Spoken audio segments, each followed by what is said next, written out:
Jenytool is marketed as an online store offering tools, gadgets, and home improvement products at attractive prices.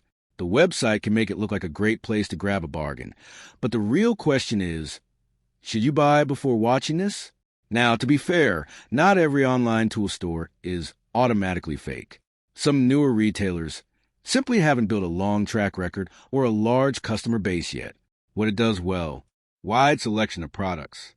The store offers a variety of tools and home improvement items. Attractive pricing. Discounts can make products seem like great value, where the concerns start appearing. Low prices don't guarantee good value. This is the biggest issue. A bargain isn't worthwhile if the product quality or service doesn't meet expectations. A polished website doesn't prove reliability. Modern e-commerce sites are relatively easy to create. Product photos may not reflect the actual item. Marketing images don't always match what customers receive. So, should you buy from Jenytool? Short answer: proceed carefully. There may not be enough evidence to call the store fake, but you shouldn't rely on attractive prices alone. Check independent customer reviews, and use a payment method with buyer protection before placing an order. Thanks for watching. Don't forget to like and subscribe for more videos.